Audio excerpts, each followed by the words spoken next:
रहस्यमयी गर्भ। 60 वर्ष की उर्मिला शहर के बाहरी हिस्से में अपने छोटे से घर में अकेली रहा करती थी। एक रात शहर में बहुत जोर का तूफान आया। जोर जोर से हवाएं और आंधी तूफान के साथ तेज बारिश होने लगी। उन आवाजों को सुनकर कोई भी घबरा जाता, लेकिन उर्मिला घर के सारे खिड़की दरवाजे बंद कर गहरी नींद में सो रही थी। रात के लगभग 12 बजे होंगे कि किसी ने उर्मिला के घर का दरवाजा खटखटाया। दरवाजे के खटखटाने की आवाज सुनकर उर्मिला की नींद खुलती है। आखिर इतनी रात को कौन आया होगा? उर्मिला जाकर दरवाजा खोलती है तो सामने लगभग 26 साल की बेहद सुंदर लड़की को खड़ा देख हैरान रह जाती है। कौन हो बेटा, और इतनी रात को इतने भयंकर तूफान में कहाँ भटक रही हो? चाची, आपने मुझे पहचाना नहीं? मैं आपकी दूर की रिश्तेदार शालिनी। अरे हाँ, बचपन में तुझे देखा था। इतनी जवान हो गई है, कैसे पहचान में आती। लेकिन तू यहाँ क्या कर रही है, और वो भी ऐसी अंधेरी तूफान भरी रात में? उर्मिला की बात सुनते ही शालिनी की आंखों से आंसू बहने लगे।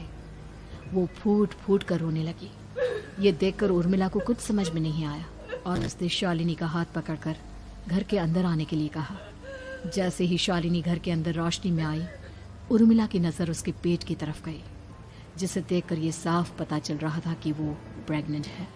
अरे, तू तो पेट से है। ऐसी हालत में इतने भयंकर तूफान में आधी रात को बाहर भटक रही है। आखिर बात क्या है बेटा, मुझे सब कुछ साफ साफ बता। क्या बताऊं चाची, ये सब जिसकी वजह से हुआ है उसके बारे में बताने में भी मुझे शर्म आती है।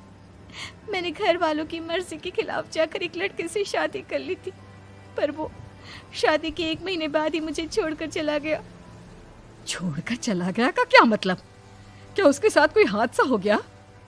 नहीं, उसे कोई दूसरी लड़की पसंद आ गई और मेरी प्रेगनेंसी की खबर सुनते ही उसने मुझे बेसहारा छोड़ दिया। उसके बाद मैं अपने घर गई, लेकिन माँ पापा ने मुझे घर में कदम तक नहीं रखने दिया। तभी मुझे आपकी याद आई। कोई बात नहीं, कोई बात नहीं, तुमने यहाँ आकर अच्छा ही किया। एक काम करो, तुम आराम करो। वैसे भी ऐसी हालत में इतना घूमना फिरना और इस तरह आधी रात को बाहर भटकना ठीक नहीं होता। प्रेग्नेंट औरत को आधी रात को घर से बाहर नहीं निकलना चाहिए। बुरी आत्माएं उस पर अपना असर दिखा सकती है। और इतना कहकर उर्मिला ने शालिनी को एक दूसरे कमरे में जाकर आराम करने के लिए कहा। लेकिन जैसे ही शालिनी अपने कमरे में जाने लगी, अचानक से उर्मिला ने उसे रोक लिया। एक बात बताओ बेटा, तुम्हारा कौन सा महीना चल रहा है? पेट देखकर तो लगता है कि लगभग 6 महीने पूरे हो गए होंगे। उर्मिला की बात सुनकर शालिनी के होठों पर मुस्कुराहट आ गई। चाची जी, अभी सिर्फ 1 ही महीना हुआ है। शालिनी की बात सुन उर्मिला दंग रह गई। उसे समझ में नहीं आ रहा था कि प्रेगनेंसी के पहले ही महीने में शालिनी की हालत ऐसी क्यों थी। लेकिन फिर उसने बात को नजरअंदाज कर शालिनी को आराम करने के लिए कहा और खुद भी कमरे में जाकर सो गई। अभी कुछ ही घंटे बीते थे कि अचानक से एक बच्चे के बड़े ही अजीबोगरीब बेढंगे तरीके से रोने की आवाजें उर्मिला के घर में गूंजने लगी। उन आवाजों को सुनकर उर्मिला की नींद फिर से खुलती है। ये अचानक बच्चे के रोने की आवाज कहां से आने लगी? उसने उठकर चारों तरफ देखा, पर वहां उसे कोई नजर नहीं आया। उर्मिला घबराते हुए शालिनी के कमरे में गई तो वहां उसे कमरे की दीवार पर एक बेहद खौफनाक साया नजर आया, जिसे देखकर उर्मिला बुरी तरह से घबरा गई। आखिर ये सब क्या हो रहा है? शालिनी, शालिनी उठो! उसने जोर जोर से आवाज देकर शालिनी को जगाने की कोशिश की, लेकिन ऐसा लग रहा था जैसे उसकी आवाज शालिनी तक पहुंच ही नहीं रही थी। कमरे की दीवार पर एक बहुत बड़ा और बेहद डरावने दिखने वाले इंसान का साया और एक बच्चे के अजीबोगरीब ढंग से रोने और चीखने की आवाजें अब उर्मिला को ज्यादा डराने लगी थी। उर्मिला को शालिनी की चिंता सताने लगी और उसने पूरी ताकत के साथ चीखकर शालिनी को आवाज लगाई, शालिनी! तभी अचानक सब कुछ एकदम पहले जैसा हो जाता है और उर्मिला की आवाज सुनकर शालिनी की नींद खुलती है। क्या हुआ चाची, आप इतनी तेज क्यों चिल्ला रही हैं? अब ठीक तो है ना? अभी अभी मैंने तुम्हारे कमरे में कुछ अजीब सा देखा। तुम ठीक हो ना शालिनी? मुझे यहाँ एक बच्चे के रोने की आवाज़ें आ रही थी। लगता है आपको मेरी कुछ ज़्यादा ही चिंता हो गई है। आपने मेरी प्रेगनेंसी के बारे में कुछ ज़्यादा ही सोच लिया होगा। मैं एकदम ठीक हूँ, आप आराम से सो जाइए। इतना कहकर शालिनी ने उर्मिला को फिर से अपने कमरे में जाने के लिए कहा और खुद भी जाकर सो गई। पर अब उर्मिला की आंखों से नींद गायब हो चुकी थी। अगली सुबह जब शालिनी उठी तो वो सीधा उर्मिला के पास आई। गुड मॉर्निंग चाची। तभी अचानक उर्मिला की नज़र शालिनी के पेट पर पड़ती है, जिस पर नीले रंग से एक अजीब सी आकृति नजर आ रही थी। शालिनी, ये तुम्हारे पेट को क्या हुआ? मैंने इतनी औरतों को देखा है, ऐसा तो किसी के साथ नहीं होता। शालिनी ने जैसे ही अपने पेट की तरफ देखा तो उसे वहां कुछ भी नजर नहीं आया। चाची कुछ भी तो नहीं है, सब कुछ एकदम नॉर्मल है। आपको क्या अजीब लग रहा है? इससे पहले कि उर्मिला उसके सवाल का कोई जवाब देती, अचानक से शालिनी के पेट में जोर जोर से दर्द होने लगा। वो बुरी तरह दर्द से तड़पने लगी। चाची, चाची। ये सब देखकर उर्मिला बहुत घबरा गई। उसने धीरे धीरे शालिनी के पेट को सहलाना शुरू किया, लेकिन शालिनी का दर्द कम नहीं हुआ। उर्मिला जाकर रसोई से पानी का गिलास लेकर आई और शालिनी को पानी पिलाने की कोशिश करने लगी। ले बेटा, पानी पी ले, तुझे आराम मिलेगा। ले ले। नहीं चाची, मुझे बहुत तेज दर्द हो रहा है।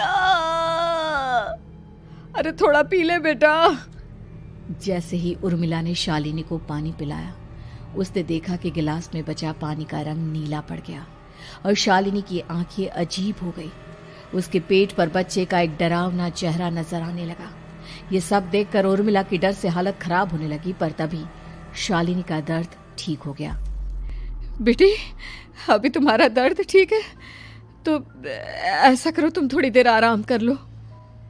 शालिनी को आराम करने के लिए कहकर उर्मिला तेज कदमों से चलकर घर से बाहर निकल जाती है और पास ही रहने वाली एक औरत कालिंदी के पास पहुंचती है। अरे उर्मिला बहन, बड़े दिनों बाद दिखाई दी, क्या हुआ? बहुत घबराई हुई सी लग रही हो, सब ठीक तो है ना? क्या बताओ कालिंदी बहन, मेरी एक दूर की रिश्तेदार आई हुई है। वो पेट से है और उसके साथ ना अजीब अजीब चीजें हो रही है। अब उर्मिला सारी बात कालिंदी को बताती है, जिसे सुनने के बाद काले जादू और तंत्र विद्या की माहिर कालिंदी एक ताबीज बनाकर उसे देती है। बहन, मुझे शालिनी पर किसी बुरी आत्मा का साया लगता है। ये ताबीज ले जाओ, आज रात को 12 बजे उसे पहना देना, फिर सब ठीक हो जाएगा। उर्मिला ताबीज लेकर घर वापस आती है और अब आधी रात के होने का इंतजार करने लगती है। जैसे ही आधी रात होती है, वो नींद में सोई शालिनी को ताबीज पहना शांति से अपने कमरे में आकर अपने पलंग पर लेट जाती है। अब सब ठीक हो जाएगा। ये सोचकर उर्मिला शांति की एक सांस ही लेती है कि तभी अचानक उसकी आंखों के सामने कुछ ऐसा आता है जिसे देखकर उर्मिला डर से चीखने लगती है। तुम कौन हो? कौन हो तुम? जाओ यहाँ से, जाओ जाओ यहाँ से। तभी उर्मिला की एक जोरदार दर्द भरी डरावनी चीख वहां पर गूंज गई। उर्मिला की आंखों के सामने एक बच्चा खड़ा हुआ था, जिसका पूरा शरीर किसी बूढ़े की तरह नजर आता था, लेकिन मुंह किसी नवजात बच्चे की तरह था। उसकी आंखें गुस्से से लाल थी और वो घूर घूर कर उर्मिला की तरफ देखा जा रहा था।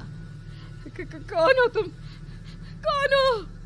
उर्मिला के चीखते ही वो बच्चा जोर जोर से रोने लगा। घबराकर उर्मिला ने अपने हाथों को अपने कानों पर रख लिया। उसकी समझ में नहीं आ रहा है कि आखिर ये सब उसके साथ क्या हो रहा है। कौन हो तुम? कौन हो?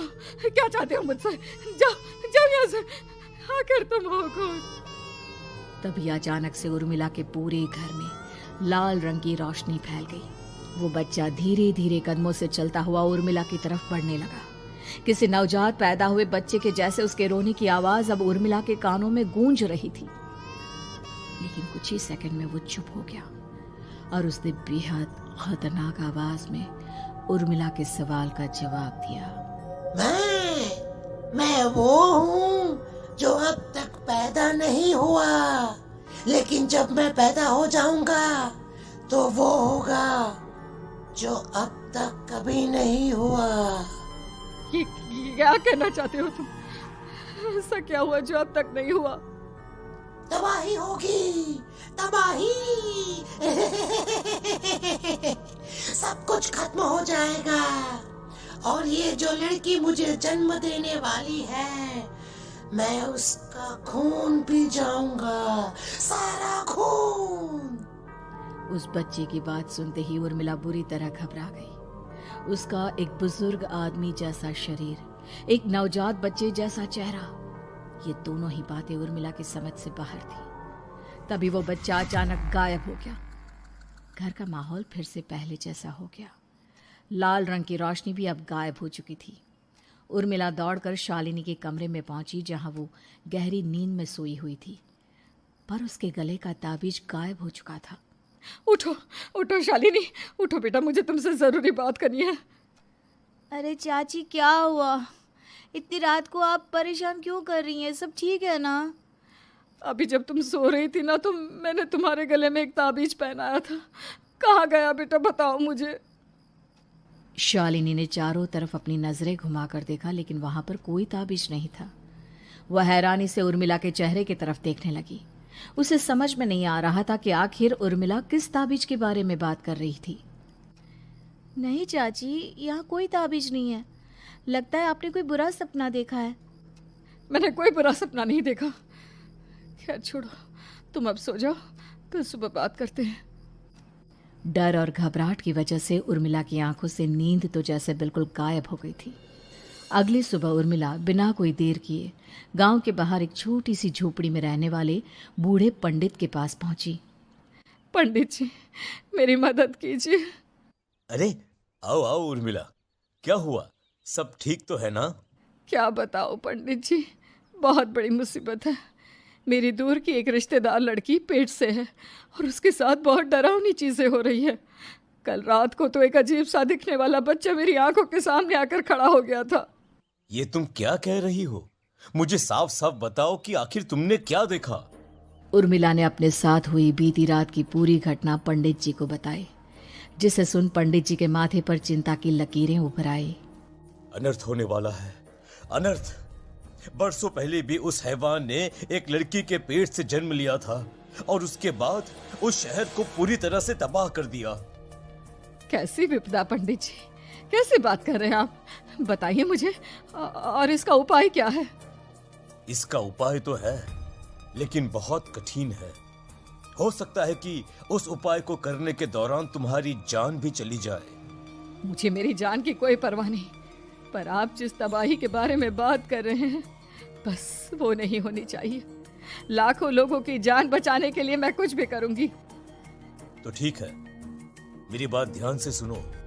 बरसों पहले एक भयानक तांत्रिक ने अपनी तंत्र क्रिया के जरिए एक मासूम लड़की के साथ रिश्ता बनाकर उसके पेट से जन्म लिया था। इस तरह से वो अपने जैसे लोगों की संख्या इस दुनिया में बढ़ाना चाहता था। आपके कहने का मतलब है कि शालिनी के पेट से भी उस शैतान को जन्म लेना है, इसलिए उसने उसके साथ ये सब किया है। ठीक पहचाना तुमने। अब मैं तुम्हें एक ऐसा सिंदूर दूंगा जिसे तुम्हें ले जाकर उस लड़की के पेट पर लगाना होगा। क्या ऐसा करने से सब कुछ ठीक हो जाएगा? नहीं उर्मिला, ये सब इतना आसान नहीं। उस लड़की के पेट पर सिंदूर लगाने के बाद तुम्हें उसका पेट काटकर उस हैवान को बाहर निकालना होगा। नहीं पंडित जी, मैं ये सब नहीं कर सकती। मैं भला एक जिंदा लड़की के पेट को अपने हाथों से कैसे काट सकती हूँ?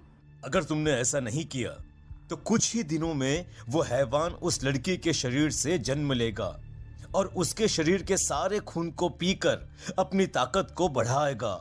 उसके बाद वो धीरे धीरे इस पूरे शहर को तबाह कर देगा। यहाँ पर कोई जिंदा नहीं बचेगा। लेकिन अगर मैं उसके पेट को काट दूंगी तो क्या वो जिंदा बच पाएगी? अगर शालिनी को कुछ हो गया तो, अगर उसकी मृत्यु हो गई तो? ऐसा कुछ नहीं होगा उर्मिला, तुम्हें अपने मन को पक्का करके ये काम करना ही होगा। सिंदूर लेने के बाद उर्मिला झोपड़ी से बाहर निकलने ही वाली थी कि तभी पंडित जी ने उसे पीछे से आवाज देकर रोका। उर्मिला, उस लड़की का पेट काटकर हैवान को बाहर निकालना ही काफी नहीं होगा। तुम्हें ध्यान रखना होगा कि ये सब करते हुए उस बच्चे का जो आधा बूढ़े का शरीर है उस पर सिंदूर की एक बूंद भी ना लगने पाए, क्योंकि अगर ऐसा हुआ तो वो तुम्हें और बाकी सबको कच्चा खा जाएगा।